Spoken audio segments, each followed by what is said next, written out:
stage 9, right? So everybody, Yes, we're stage sitting win. here. We're sitting here on stage number 9 with the great champ of the match. Congrats! Thank you, thank you. And how was this stage for you? You just checked the results. Yeah. You won it. Yes, this was. I think this was my best stage of the match. I felt really good. It was really fast, and the hits were almost perfect. So.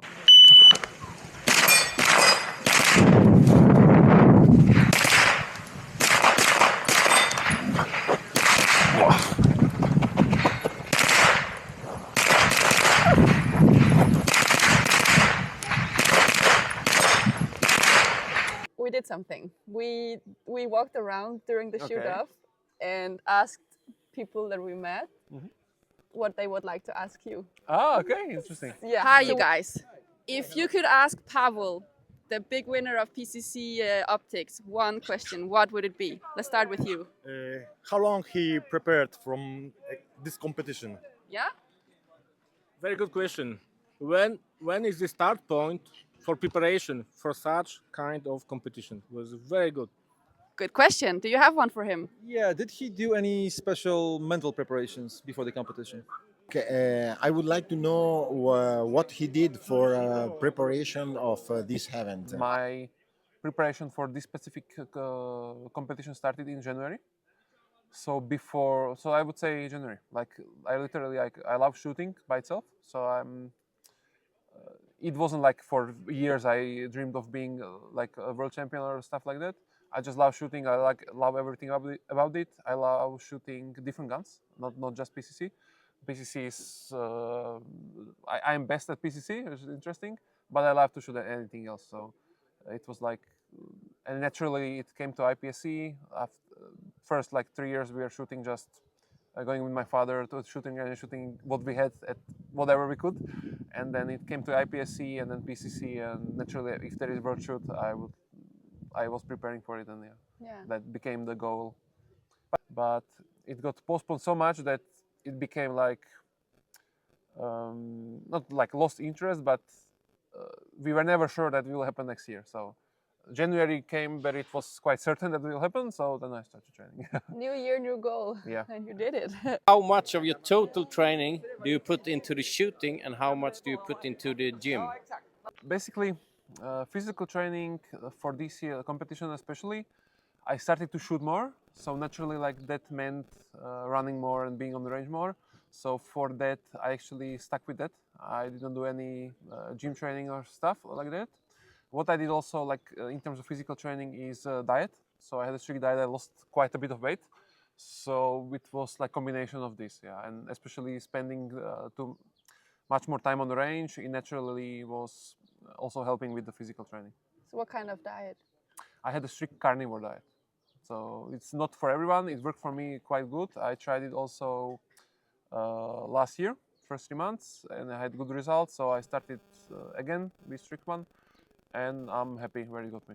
Yeah. Also, like right now, I'm feeling the best I can be on the range all day. I'm not tired, so. There is one guy that asks that he heard that you don't dry fire. Yeah. So he would like to know, what does your training regimen look like?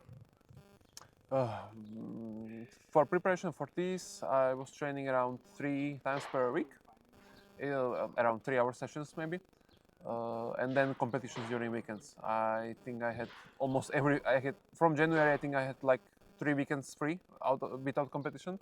Otherwise, we are quite lucky here that we can get a good level of competitions quite often.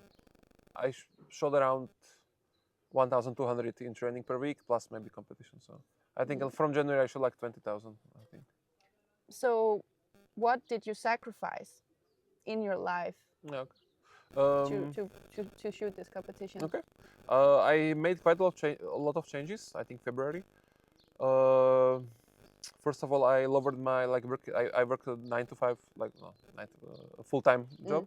I lowered the working hours to 60%, so I can spend more time on the range, which also nice. Like from our work, they were very supportive, so it was nice. And I actually had to, because of we are living in Czech Republic, but we don't have a very good shooting range close by, where I could come anytime and do what I want. So during the weeks I was living at my parents in Slovakia, where we have 20 minutes outside of. There are actually many ranges there, but the favorite is Komarno. It's the biggest and I think oldest range in this area.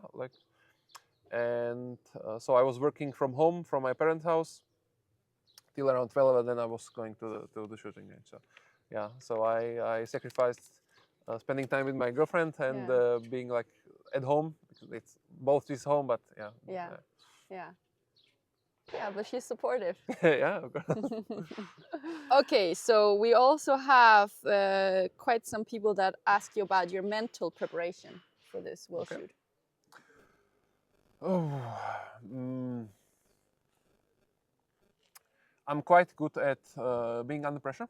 It was not always like this. I did a lot of sports when I was young. So I think the best was ice hockey.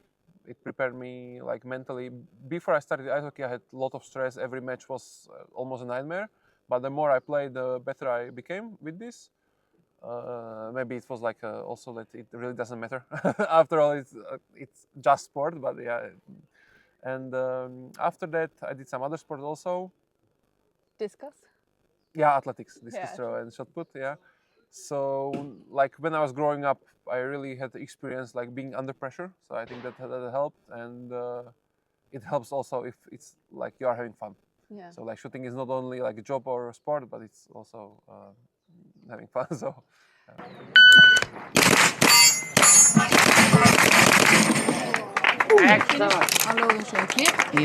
I had the pleasure to hear you talk a little bit about your dopamine level preparation. Yes. Can you explain more about that? I heard I really like podcasts, and I came upon Andrew Huberman podcast, which he explained how dopamine works basically, and it was like very interesting because I think it was completely different than what I thought about it.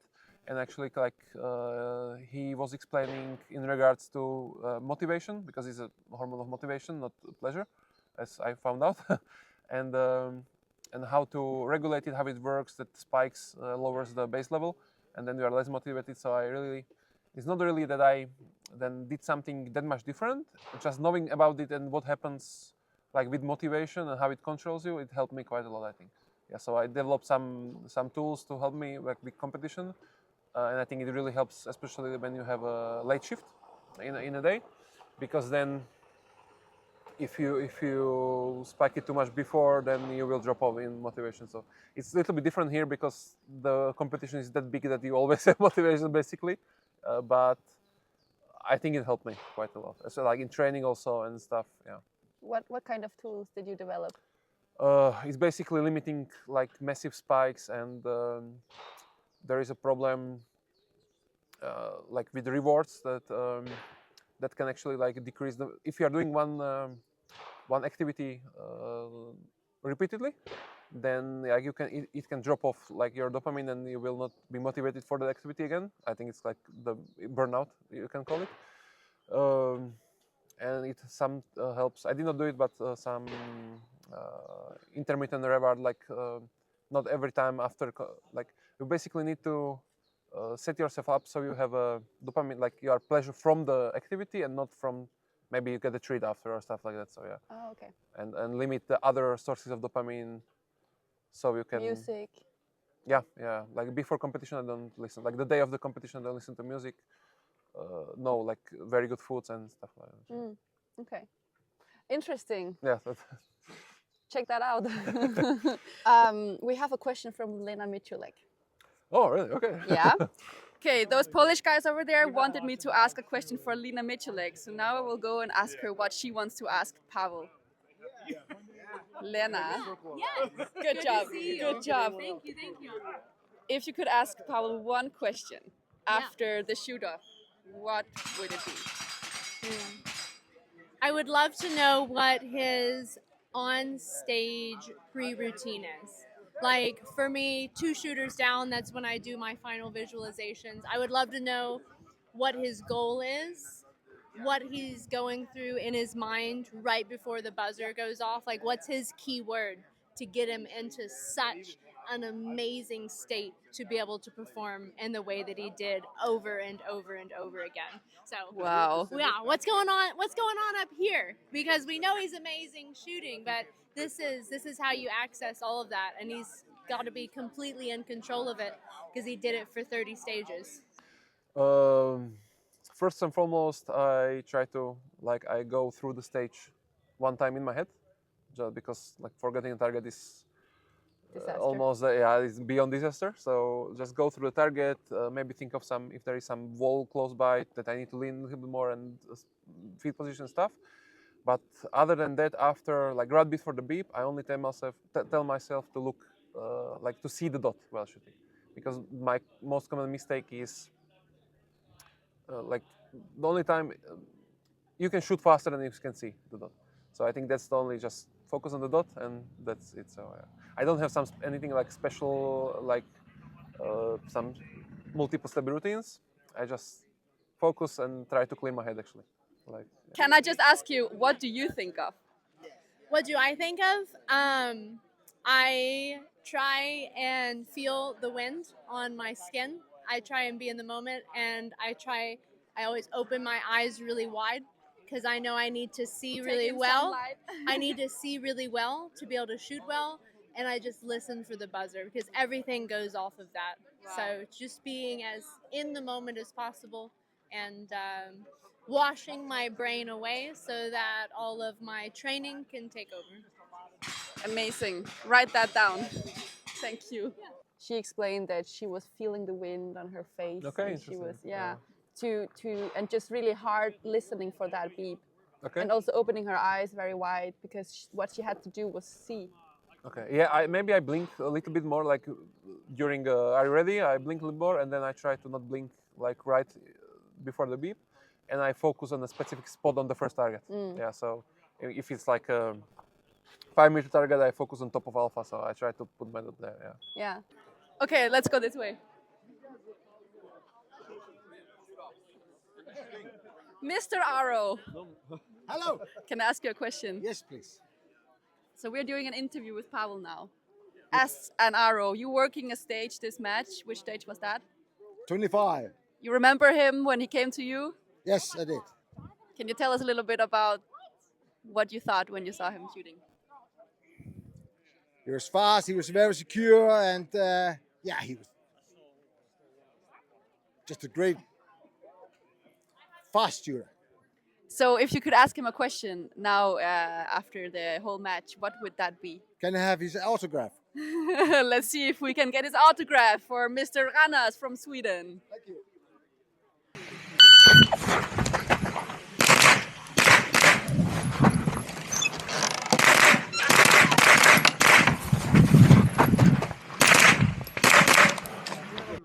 Wow, great performance just now. Thank you. Wow, that was amazing. Let me ask you what you want to ask Pavol now. We're going to interview What him. I want to ask Pavol? How does it feel to beat the American champ? From Justine Williams. Oh, okay. What does it feel to beat the American champ? It feels very good. But also him, the whole Max, especially also Marianne and Kyle and every US team and also the other competition. It actually makes it worth more. Max pushing it to the max and pushing me to the max basically. It makes it for me personally it is worth more because it was a very good competition, good battle, and it was so close. So yeah. When did you know that you pulled it off? I did not know even when I was in the anti-doping. It was still unclear for me because they grabbed me before Max was finished shooting. So it was why? Yeah. So there was some confusion there. But it was, I think, actually the competition was not decided until the last shot of the last stage. So yeah. I talked to Max as well, and he mentioned that he knew it before you did. He knew it would be very close, 5-10 points on the last couple of stages. Yeah. I mean, I had a very, very good day last day, so I knew I would catch up. I just didn't know if it's enough. So and by then it was a tough. Yeah. But it's always a pleasure shooting against the US guys. Also Marian, which is my biggest rival here. So he doesn't have any social media, so it's hard to follow him. Like nobody knows him that much. But for 5 years we are pushing each other. Like every competition is not certain. So that like pushed me and him, I think, quite a lot. So and now we can hang out with the USA big guys. So. And he ended up on the third place. Yes. So Yeah, two yeah. Slovak guys on the podium. That's Yeah. great. Max. Yeah. Congrats. I want to ask you a question. Yeah. Do you know when you knew that he was the winner? So obviously we're tracking everything pretty close, and we're very friendly, and we're telling each other kind of how we did on the stages. We didn't say exact scores or hit factors, but the last two stages were the big ones of the day, and I knew that if I crushed those stages, I could seal it out. But I had average runs on them, not super good. And the last one, when I saw the points, which is the long range stage, I had 4 Charlie and 2 Delta, 4 Charlie 1 Delta maybe, and the same time as Pavol. So I knew it wasn't good enough. And even though I had the lead throughout the day, I just didn't shoot as well on the last day as he did. So I talked to him right after. I was like, I think you won by about 10 points, maybe 5. Maybe my lead is gonna, if I win, it's only because I came into the day with the 18-point lead. But it ended up being 12 down. So I was super close just by guessing. But yeah, at the end of the day, I feel like I knew. And I'm super happy for him. Like, he worked so hard. He deserves this. Like, I think he was way more hungry for the win than I was. I'm focused so much on PCSL right now. And like half of my mentality here was just analyzing the match. And I feel like that's my calling now, is like improving shooting sports for the shooters and learning everything about it. And I couldn't get my head out of that mindset and like enjoy the match and just competing. So it was very difficult for me the entire time. I definitely struggled this match the whole time. Obviously, for us spectators, it was such an even match down to the last stage, Right. and it was very exciting. And this is exactly how a world shoot is supposed to be. Right. You gave him a fight, and he gave you a fight, and Yeah, no, it was super fun to the Yeah. end, and I'm glad that all of us being like very near the top, in the top 3, top 4 finishers, like that makes it all more meaningful for the title. So, great. Thanks. Yeah, thank See you tonight at the award show. All right, thank you. Thank you.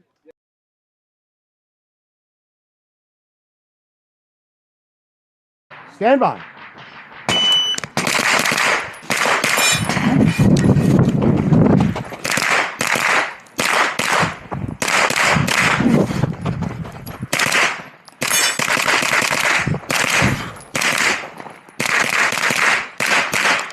If you're finished.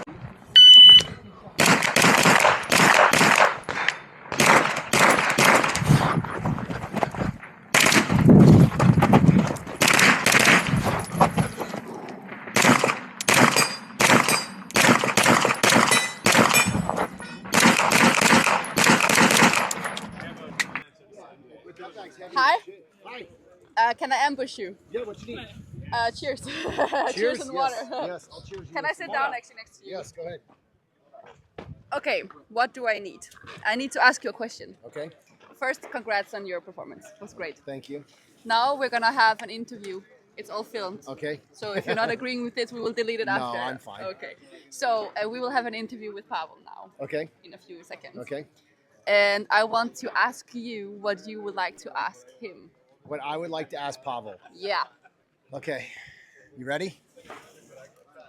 I'm writing it down. All right. What is it like to look down on everyone when you're 7 feet tall?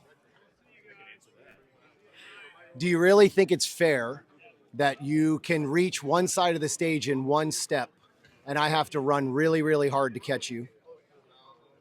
And congratulations on a world championship. Great. Thanks. Perfect. What does it feel to look down on everyone? It's that's an interesting question, but it's normal. Like not look. It's I don't look at it that way. Like it's just the funny question. I think he also kind of meant I mean, it in 2 ways. you Yeah, know? I have a girlfriend which is not that tall, so it's not something I even think about. So it's a disadvantage for me maybe. Well, he said that when you take one step, you are across the stage, and he has to run really fast to get to the other side of But the I also stage. weigh twice as much. Even with losing much weight, I weigh a lot. But maybe not here, but then there is disadvantage on small windows, Yeah. like low windows. But here it was quite actually like there were no such like I did not feel like I had a disadvantage somewhere. No low ports. Yeah, but what is not good for me is that the shooting areas are quite narrow. So like I have to be careful about like because I like to run wide. Yeah. Like to run wide, so. Yeah, you mean the fault lines were narrow. Yes. What's your opinion on the stage design? I think, like I would summarize it that the shooting target complexity was perfect. So we had close targets, far targets, maybe a little bit more targets on the move and stuff like that. But I really didn't like that the movement complexity was not that complex. So we basically, a lot of times we had very simple shooting areas where it's just running from one place to another. And there is like no target in between, which I heard there were some problems with, like there are multiple parties that need to approve the stages and can change it. So I'm not sure about this, but I would love to see, especially with PCC, more dynamic and more complex shooting areas where you can actually gain time by some riskier movement strategies and stuff like that. So should PCC be a crossover between pistol and rifle, or more on the rifle side, or? PCC is like a category of itself. I think it's a little bit more closer to pistol. I think because of the caliber, which makes sense. But again, like I said, the target distances, target positions and stuff were very good. Was very good. I liked it, but I would like to see more movement in the sport.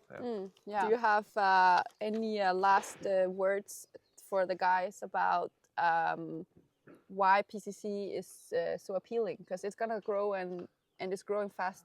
Why do you think so? I think the main, like to summarize, it's fun. I think it's so much fun. So, yeah. Great. Even like you shot like their first like big match or like third overall. So maybe you can tell us how you feel. Yeah. Oh.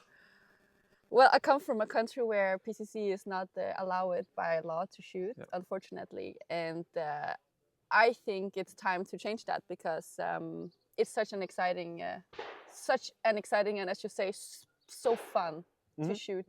It's incredible. So I really wish that the gun laws across Europe are not going to go this way, but of course going to go this way. I don't like to come to a match being unprepared, which I was. It doesn't feel good, but I had to just accept that it is what it is, and then really focus on what it was, and it was fun. Nice. So yeah. The match was fun. I enjoyed this match. I think they did a really good job with stages. I wasn't super excited to come here because I thought it was going to be a rifle match, but I think it was a PCC match. It was very good. Okay. I think they did a good job. A good mix. So let me ask you a question that I actually have for Pavol as well. Because PCC is growing, and why do you think that PCC is so appealing? So it's an easy platform to get into. It's also you can get in pretty cheap. You don't need a whole lot of equipment. You don't need 2, 3, 4, 5 guns. Usually one PCC works, and then you just buy parts, and you don't have to have 2 or 3 guns. The other thing about rifle is it's a great starting gun. You don't have to have strength. All you have to do is be able to hold the gun up. You can use a lot of your body for it, but also competition. Like if you look at the World Shoot, there is so much competition in PCC. And I think one of the issues in America is we don't have the competition level that Europe has, right? So like what I mean by that is we have some great shooters, but they're all spread out all over the country, right? So here, in Europe, a lot of the shooters go to the same ranges, go to the same matches. It's, they just jump a couple hours over and all the top shooters shoot together. In America, most of the top shooters are West Coast, right? And then there's a couple of guys sprinkled in over on the East Coast, but it's very separated in America. Very separated in America. All right. See you at the award show tonight. All right. We'll see you tonight. Thanks. Thank you. So there is a rare species walking down the range. The first ever world champion of the first ever world championship.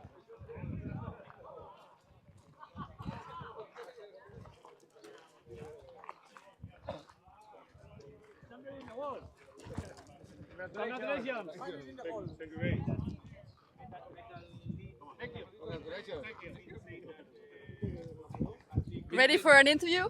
So thank you for letting me follow you. And thanks to Gabriella. Thanks.